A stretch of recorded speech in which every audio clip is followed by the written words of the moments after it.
wouldn't be surprised if this is like almost like a prank show.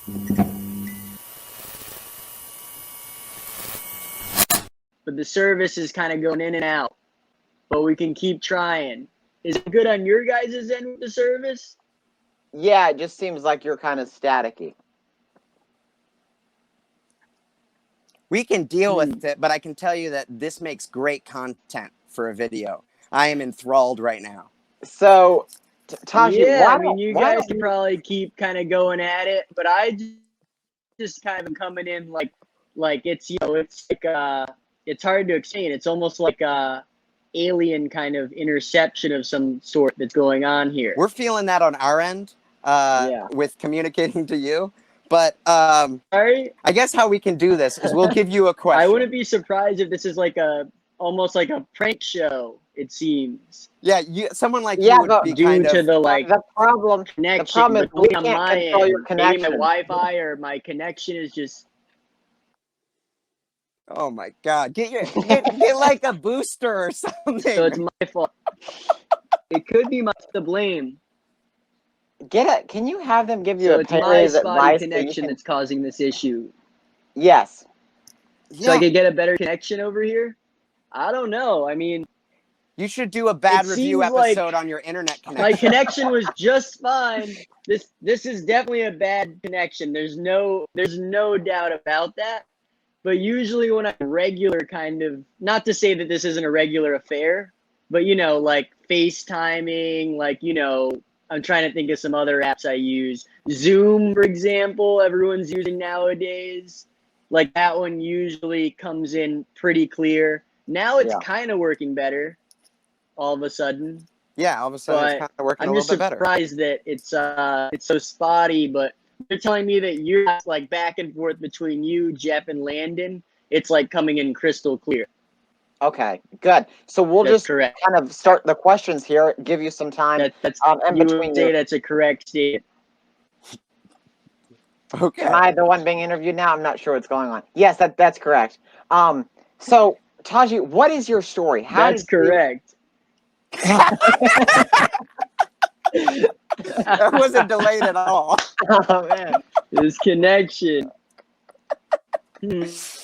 You guys should maybe try a thing where, like, I don't know if that would work, but what if you like called into me, like someone called my phone, then you speakerphoned? Would that maybe sound better? Landon, are you capable of such a feat? I mean, I can do that. I want to see if we can do a few questions here. It's a tall order.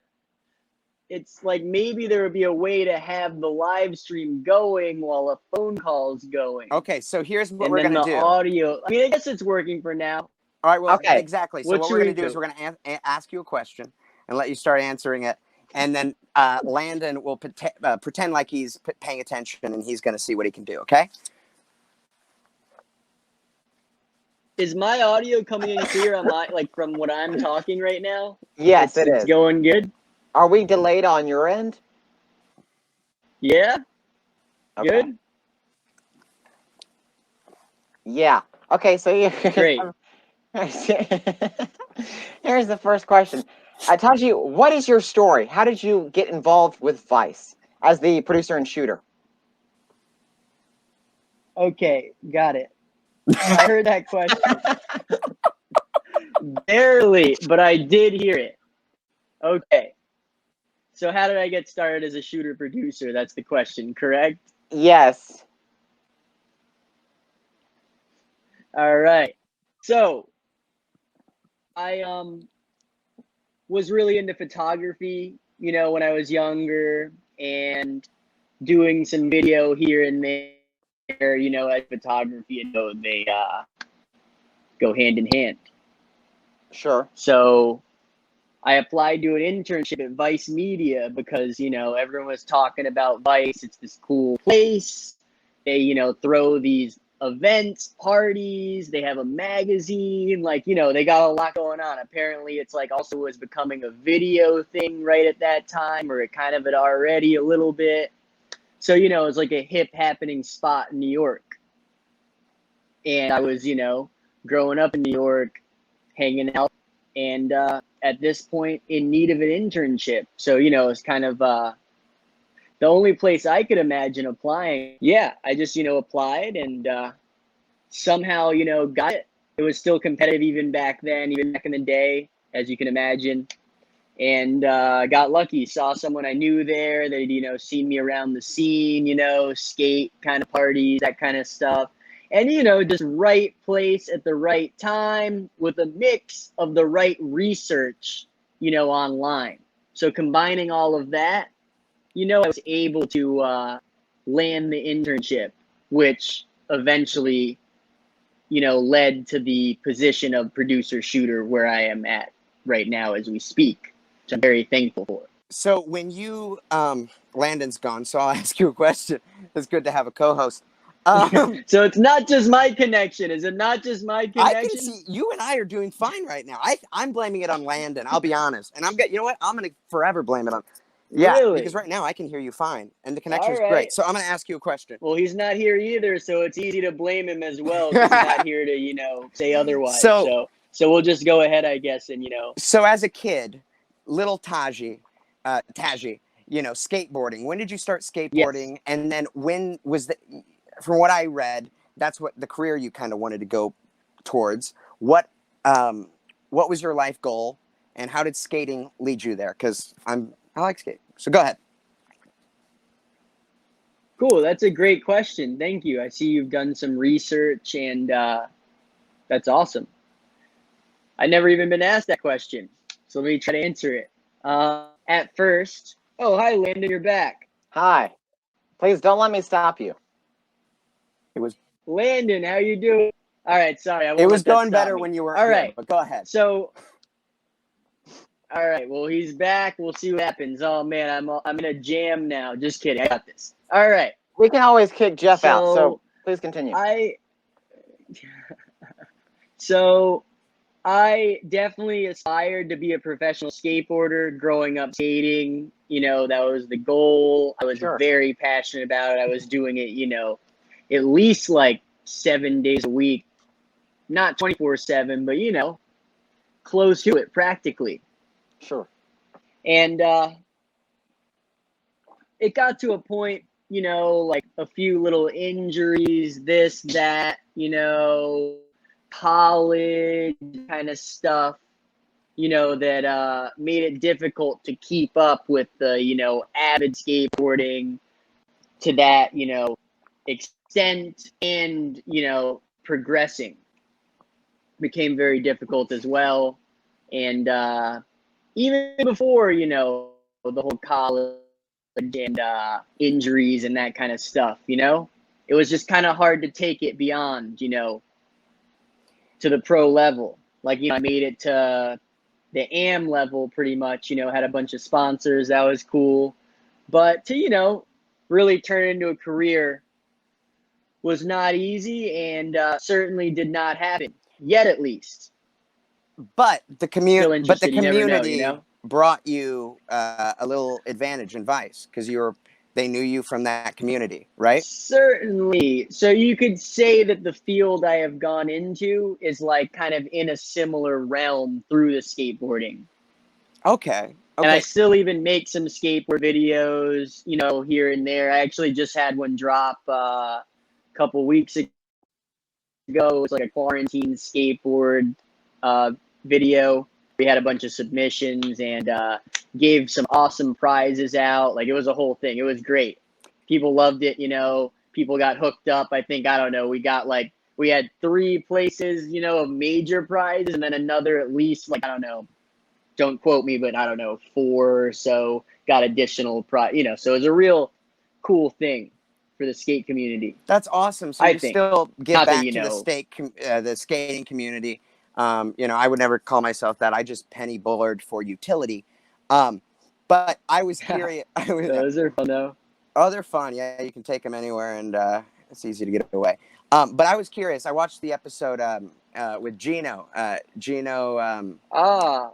And what is his last name? How do you say it? Gino. Iannucci.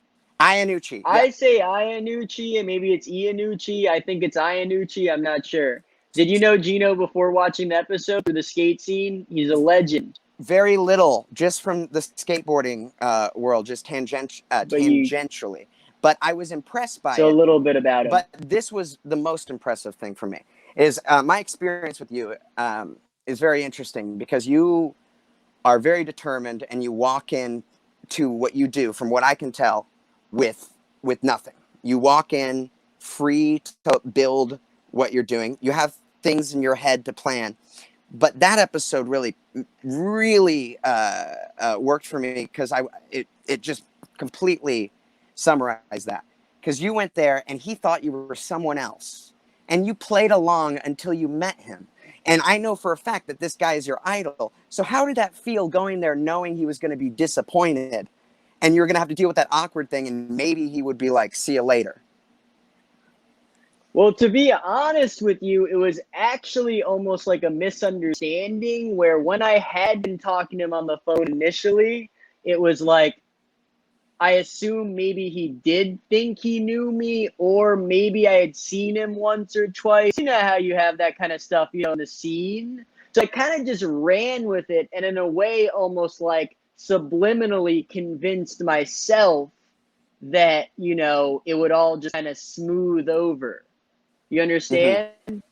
Oh, yeah. Like I just, kind of thought it would even out. Maybe he wouldn't realize, but then it turned out that was a whole nother, like part of the story, is that then when I showed up, he thought that, I was a completely different person, Yaje, who I actually know. So I didn't realize that going in. I didn't think like, oh, he thinks I'm Yaje. I'm gonna go in like, maybe I'll dress up like Yaj. You know what I'm saying? Like I wasn't in that mindset. I went in just, basically like, maybe it'll be a little awkward. Maybe it'll be like, who the hell are you? I haven't met you. Maybe I have seen him. Maybe, who knows? Maybe he won't even remember saying that he met me, and we will just meet up.